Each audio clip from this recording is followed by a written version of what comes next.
Friends, welcome to my channel. और आज हम पढ़ेंगे जीएम क्रॉप्स के बारे में। ठीक है, तो देख लेते हैं जीएम क्रॉप्स के बारे में। अब पहले देखते हैं न्यूज़ में क्यों था। तो GEAC genetic engineering appraisal committee, उन्होंने अभी महाराष्ट्र गवर्नमेंट को बोला है कि आपने जितने भी herbicide tolerant variant of BT cotton बनाया है, HTBT, मतलब बीटी कॉटन जो बनता है उसको अब हर्बिसाइड टॉलरेंट बना दिया है, तो उसकी इलीगल कल्टीवेशन को स्टॉप करें। क्यों? अब देख लेते हैं सारा ये मसला क्यों है। देखिए, जीएम क्रॉप्स होते क्या हैं?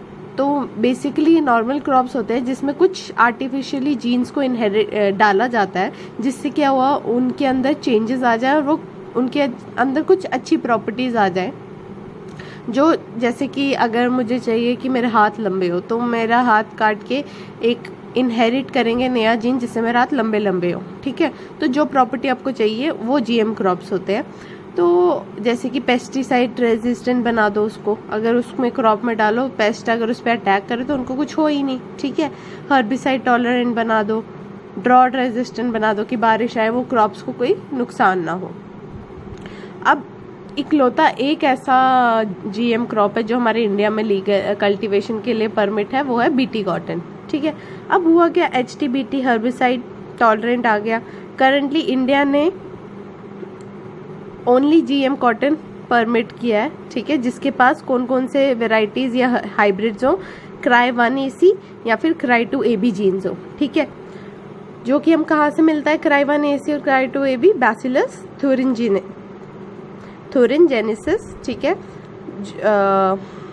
बट HTBT कॉटन में क्या होता है, एक नया एडिशन है जीन का, CP4 EPS-PS। ठीक है, जो कि कहाँ से मिलता है, एग्रोबैक्टीरियम ट्यूमिफेशियन से, एक बैक्टीरिया होता है उससे मिलता है। अब ये क्या कर सकता है, इसके अंदर पावर होती है कि ये टॉलरेट करता है ग्लाइफॉस्फेट को। ग्लाइफॉस्फेट क्या होता है, एक हर्बिसाइड की वेराइटी है जो कि सिर्फ वीड्स को नुकसान पहुंचाती है, ना कि क्रॉप को। बट इंडिया ने अभी तक इसको लीगल नहीं किया है।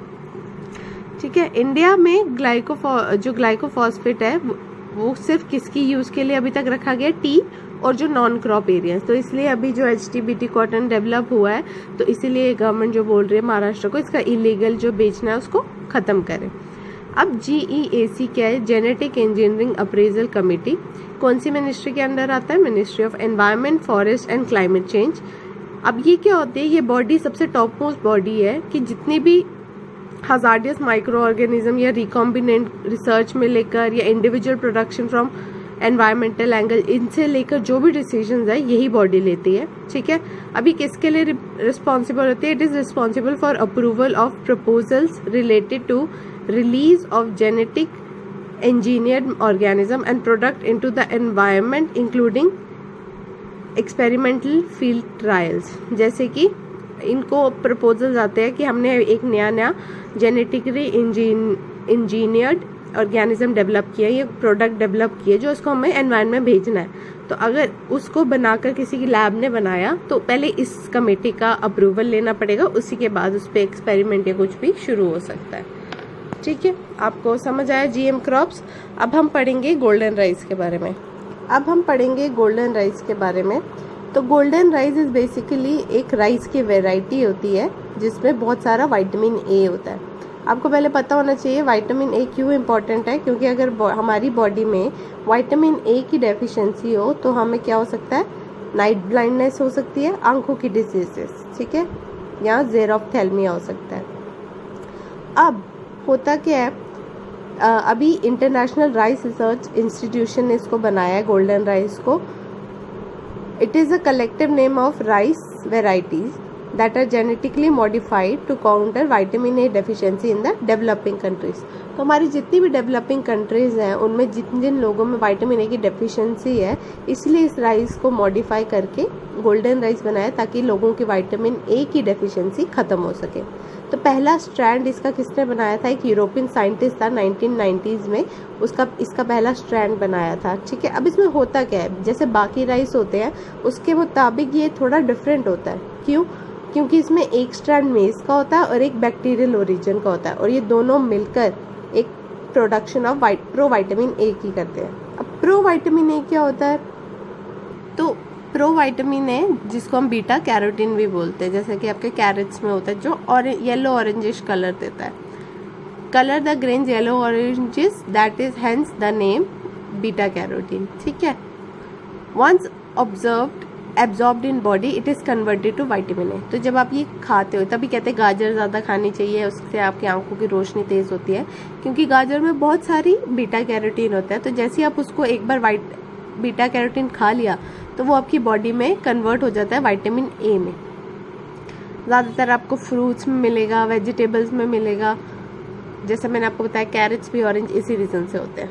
अब 1 कप ऑफ गोल्डन राइस किसके इक्वल है? Up to 50% of daily requirement of an adult for vitamin ए।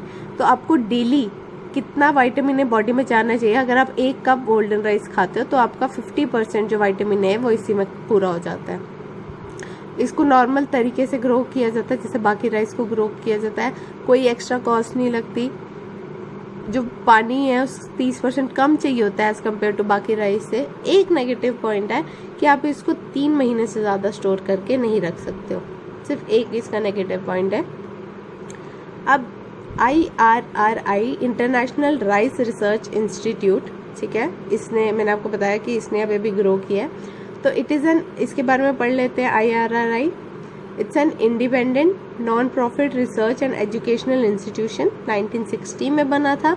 किसने बनाया था? By Ford and Rockefeller foundation with support from Philippine government. तो किसने बनाया था? Ford and Rockefeller foundation with support from Philippine government. Headquarter का है इसका लॉस बैरियोस, फिलीपाइंस में। रिसेंटली रीजनल सेंटर इसका अभी वाराणसी में खुला है। ठीक है, तो ये सब बहुत इंपॉर्टेंट है, आप अच्छे से देखो इसको। IRRI is a member of CGIAR Consortium, a global research partnership committed to a food secure future। तो ये इसका भी मेंबर है। अब नेक्स्ट है मुक्तोश्री। ये एक टाइप ऑफ कमर्शलाइज्ड राइस की वेराइटी है जो किससे रेजिस्टेंट होती है? आर्सेनिक, मतलब इसको आर्सेनिक का कोई इफेक्ट नहीं होता। वेस्ट बंगाल और लखनऊ ने अभी इसको बनाया मुक्तोश्री। तो मुक्तोश्री अगर आएगा, ये कहाँ का? इसमें कौन सा स्ट्रेन यूज होता है? IET 21845। कौन सी स्टेट्स है? वेस्ट बंगाल और लखनऊ। तो ये 2 था। ये यहाँ पर आपका बायोटेक्नोलॉजी का खत्म हो जाता है। आप एक बार फिर से देख लीजिए, आपको देख लीजिए GM क्रॉप्स हमने पढ़ा, उसके बाद क्यों न्यूज़ में था क्योंकि महाराष्ट्र ने अभी इलीगल HTBT कॉटन को बेचना शुरू किया है। GM क्रॉप्स क्या होते हैं? ठीक है, कि आर्टिफिशियली कुछ आप कोई नई चीज़ डालते हैं जिससे एक नई वेराइटी मिलती है, जो कैरेक्टरिस्टिक्स आपको चाहिए वो उसमें आ जाते हैं क्रॉप्स में। इंडिया में कौन से परमिटेड है? सिर्फ BT कॉटन जो है वो परमिटेड है। तो HTBT जो है, जो इंडिया में परमिटेड है, उसमें cry 1AC cry 2AB jeans है जो कि बैसिलस थ्यूरिजेनेसिस से मिलते हैं। बट HTBT कॉटन में एक नया जीन है, या BT कॉटन 3 बोलते हैं, CP4 EPS एग्रोबैक्टीरियम ट्यूमिफेशन से मिलता है। इसके अंदर एक ग्लाइकोफॉस्फेट को टॉलरेट करने की कैपेसिटी है, मतलब कि एक हर्बिसाइड की वैरायटी है जो सिर्फ वीड्स को मारती है, जैसे कि पिंक बुलवर्म। तो पिंक बुलवर्म क्रॉप्स को डिस्ट्रॉय करता है, ठीक है, तो इसको मार देती है ताकि क्रॉप्स जो है वो डिस्ट्रॉय हो जाए। और इंडिया में ग्लाइकोफॉस्फेट सिर्फ अभी टी और नॉन क्रॉप्स एरिया के लिए। फिर आपको GAC के बारे में मैंने बताया, genetic engineering appraisal committee. Ministry कौन सी है, किसके लिए काम करती है? रिस्पॉन्स अप्रूव करती है जितने भी जेनेटिक इंजीनियरिंग की नई वेराइटी आए, ठीक है। उसके बाद गोल्डन राइस के बारे में बताया, ये राइस में बहुत सारा विटामिन ए होता है। विटामिन ए क्यों होता है, किसने अभी इसको लॉन्च ग्रो किया है, ठीक है, पहली कौन सी कंट्री थी जिसने इसको ग्रो किया था, किस लिए किया जा रहा है, इसके अंदर क्या डिफरेंस होता है as compare to other rice, ये सब आपको देखना है। फिर प्रोविटामिन ए बनाता है, ये क्यों इम्पोर्टेंट होता है? क्योंकि इसमें बीटा कैरोटीन होता है। बीटा कैरोटीन क्यों इम्पोर्टेंट होता है, ठीक है। फिर इस किससे हमें बीटा कैरोटीन होता है? 1 कप ऑफ गोल्डन राइस से हमारे 50% का विटामिन ए दिन का पूरा हो जाता है। बाकी राइस की तरह इसको ग्रो करते हैं, पानी कम लगता है, ये इसका पॉजिटिव पॉइंट है। कोई एक्स्ट्रा कॉस्ट नहीं लगती है। बस एक नेगेटिव पॉइंट है कि इसको 3 महीने से ज़्यादा आप नहीं रख सकते हो। फिर हमने IRRI के बारे में देखा, कि हेडक्वार्टर कहाँ है, किसने डेवलप किया, क्यों बनाते हैं, और अभी अभी इसका रीजनल सेंटर वाराणसी में खुला है, ठीक है। और लास्ट में हमने देखा मुक्तश्री, जो कि करंट न्यूज़ है, कमर्शियल राइस वेराइटी है, जो कि वेस्ट बंगाल और लखनऊ ने बनाई है। तो ये सब हमने आज की वीडियो में देखा। तो गाइज अगर आपको मेरी वीडियो पसंद आई हो तो मेरे चैनल को लाइक करें और सब्सक्राइब करें इस वीडियो को लाइक करके। Thank you and have a nice day.